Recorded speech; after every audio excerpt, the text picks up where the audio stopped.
Selain membentuk dinasti bisnis, Jokowi pertama kali dalam sejarah Indonesia mulai bikin dinasti politik.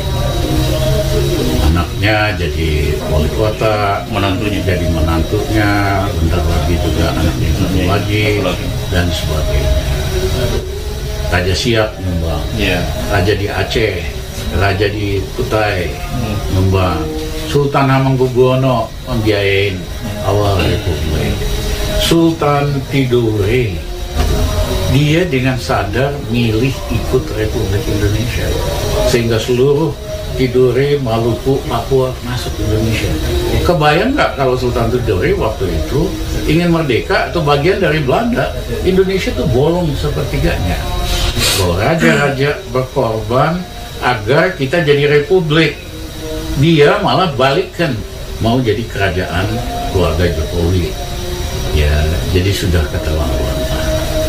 Matahari Jokowi ini sudah mau tenggelam.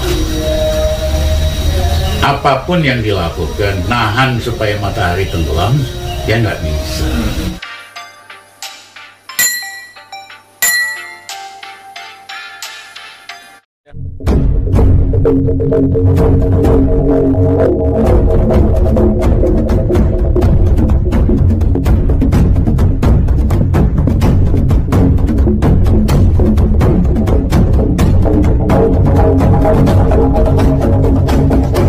Mereka memang sudah mempersiapkan drakor, copras ini. Drakor itu apa, Bang? Drama Korea. Kan sudah disebut itu. Korea itu. Kalau saya bilang drakornya drama kotor. Jadi udah ditetapkanlah siapa pemenangnya, siapa calon ecek-eceknya, siapa yang nggak bisa nyalon.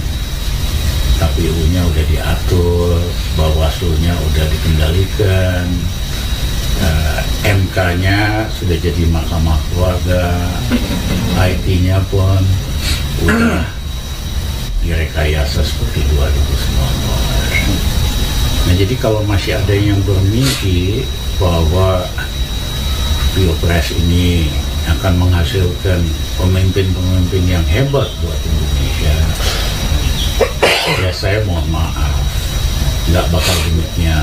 Yang ada ini hanya boneka-boneka dari oligarki yang tidak punya kemampuan untuk melakukan perubahan yang benar-benar untuk rakyat dan bangsa kita.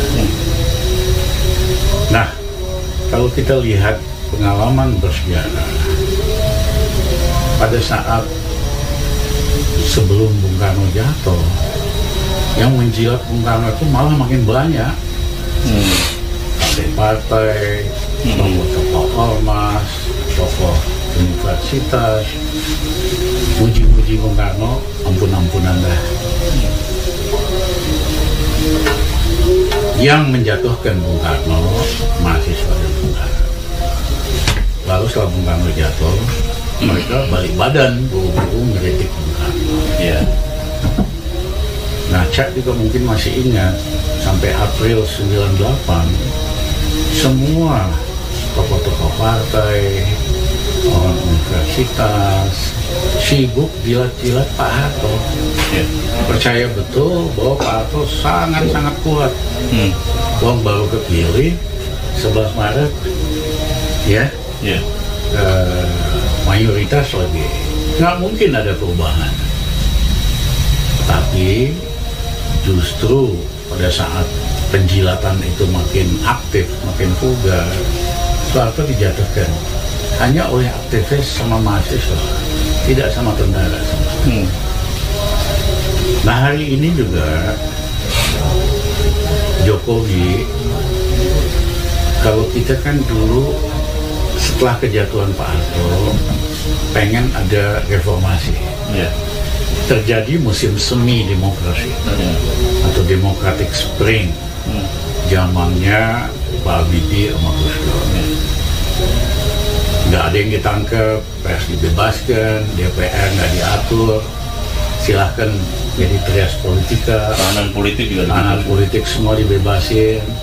Yang terakhir, ekonomi juga diperbaiki dari minus 13% zaman Habibie, Pak Habibie berhenti jadi minus 3. Kami waktu itu zaman Gus Dur naikin minus 3 ke plus 4,5. Ketimpangan paling rendah dalam sejarah Indonesia, Gini indeks. Kami berhasil mengurangi orang miskin hampir 10 juta orang. Ya. Nah, zaman Mbak Mega sama SBY terjadi periode stabilisasi dari demokrasi, melanjutkan termasuk undang-undang KPK yang kami susun zaman awal Gus Dur, jadi zaman Mega dilaksanakan sama Mbak Mega sama SBY. Nah, ada sedikit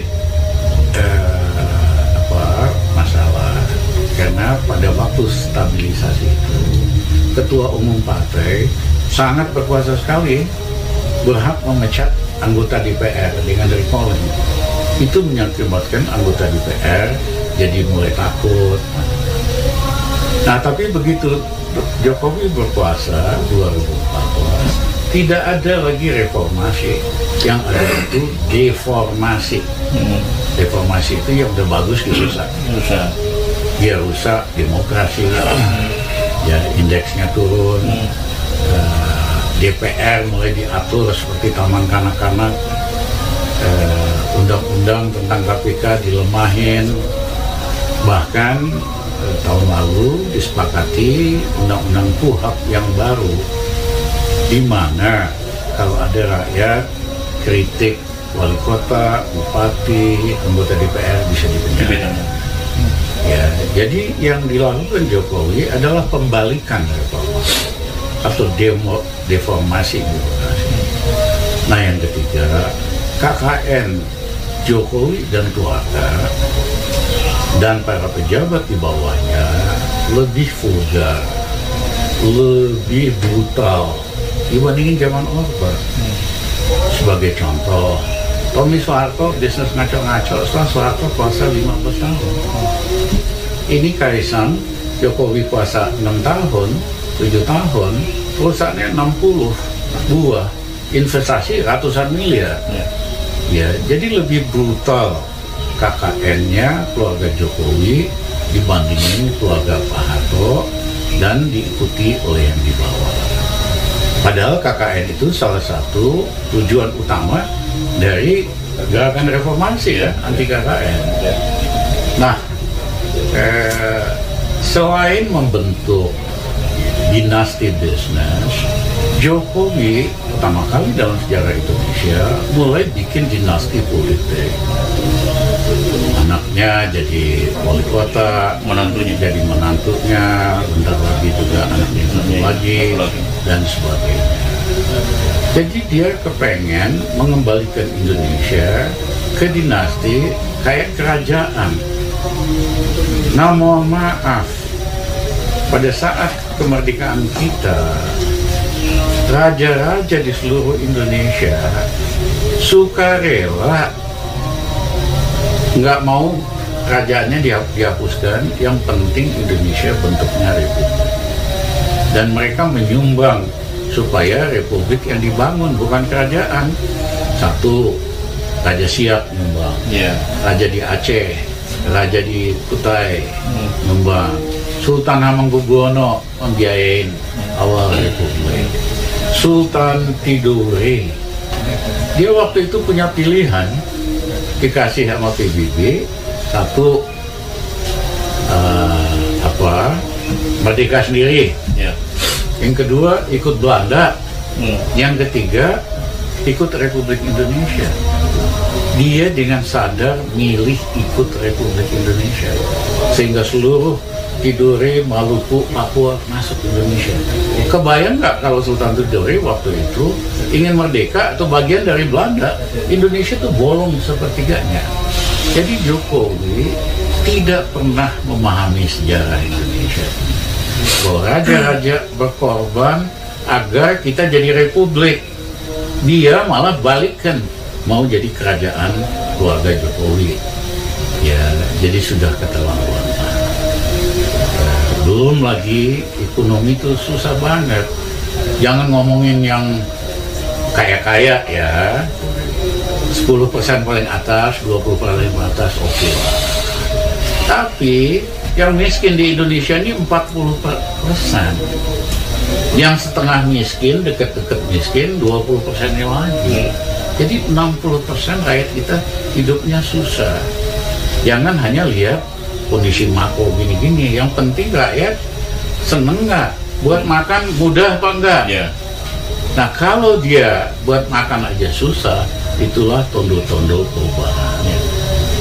Ya, nah saya yakin banget matahari Jokowi ini sudah mau tenggelam.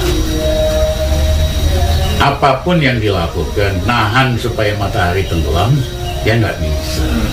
Wong namanya mau tenggelam. Tapi seperti saya katakan tadi, justru menjelang tenggelam ini, semua elitnya malah sibuk ngejilat Jokowi. Itu tondo-tondo bahwa perubahan akan berlangsung. Nah, yang ketiga, saya gembira sekali teman-teman mahasiswa, emak-emak, gerakan pro demokrasi, teman-teman aktivis Islam sudah satu kata bahwa Jokowi harus dihentikan secepatnya karena dia hanya bisa melakukan deformasi, merusak yang udah bagus. Ya kan, ini waktunya perubahan, nggak bisa dihindari. Ya, istilah saya matahari udah mau tenggelam itu, kondisi objektif perubahan udah ada. Tinggal ada inilah momentum, ada komen, selesai ini bareng. Ya Pak Harto aja yang sangat puasa hanya butuh waktu 21 hari buat jatuh, dari tanggal 2 Mei sampai 21 Mei. Barang ini seminggu cuma 10 hari selesai deh. boleh panas. Ngeri. Itu yang saya tanyakan Bang Rizal Ramli. Kalau kontestasi politik tidak menyediakan sebuah harapan perubahan, seberapa sebetulnya kemungkinan perubahan itu melalui kanal di luar kontestasi politik? Karena kemarin ketika kontestasi politik itu 0% banyak diperjuangkan, tetapi kemudian tidak bisa dilakukan upaya untuk 0% parlemen threshold maupun presidensial threshold. Tapi akhirnya kenyataannya kita harus memilih di antara calon-calon yang disediakan dalam kerangka kontestasi politik itu. Ya, saya nyebut ini 10 tahun yang lalu, saya sebut sebagai demokrasi kriminal. Hari ini saya agak sopan dikit karena bergaul sama Anto. Jadi saya ganti istilahnya demokrasi survei. Mati bayar gitu. Saya pikir demokrasi cawe-cawe. Parameternya cuma uang doang. Iya. Nah rakyat diberikan pilihan, disuruh jadi tim hore-hore doang. Ya seorang keprok, berantem, dijadiin tim hore-hore doang. Jadi yang penting kita harus ubah sistemnya dulu. Ya, kita harus hapuskan demokrasi kriminal. Caranya gimana?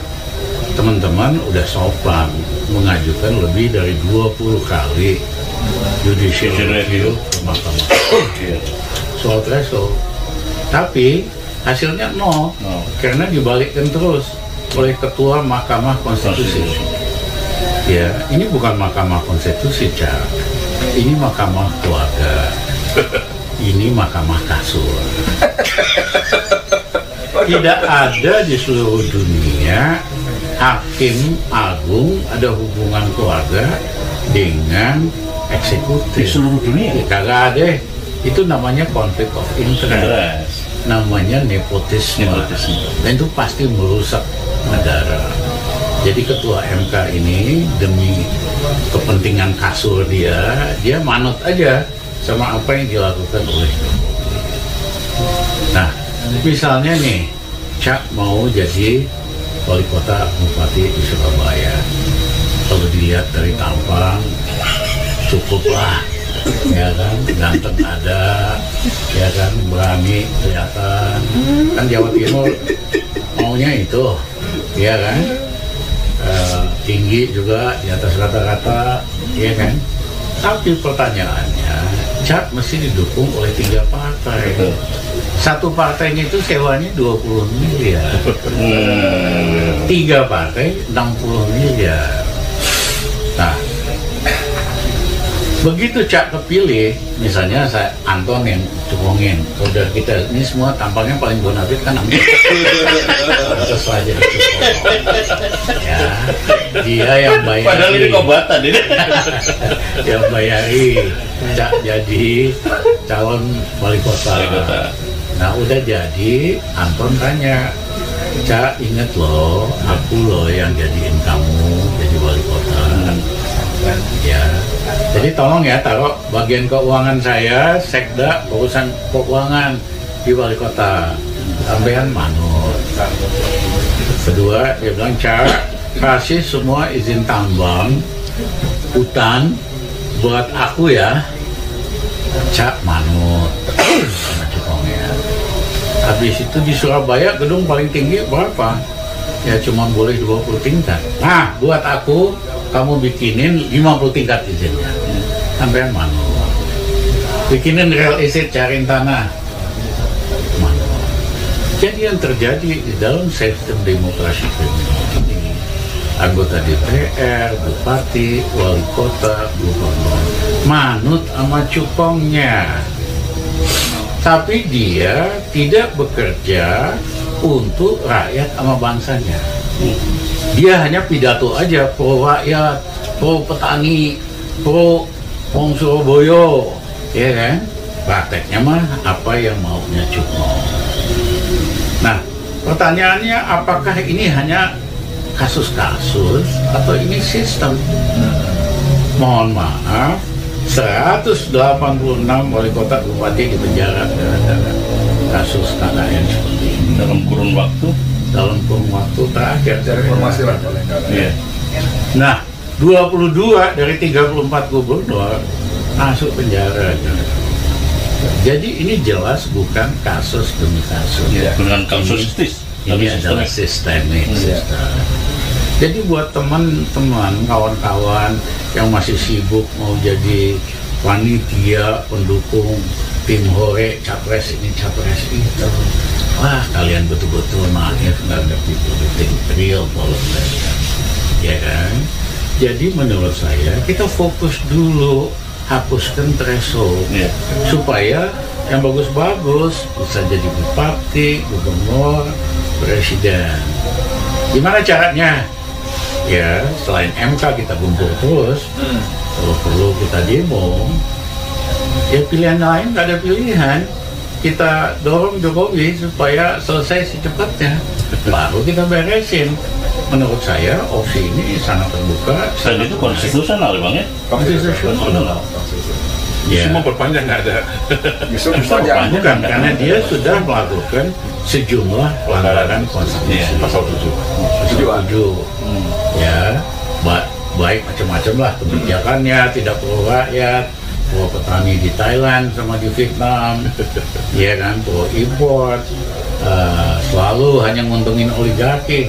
Padahal undang-undang dasar kan harus bekerja untuk mensejahterakan dan mencerdaskan rakyat, bukan oligarki loh di undang-undang dasar kita. Ya, dan yang ketiga, dengan dia bikin dinasti politik dan ekonomi ini udah menyalahi prinsip dasar daripada republik. Cukup alasan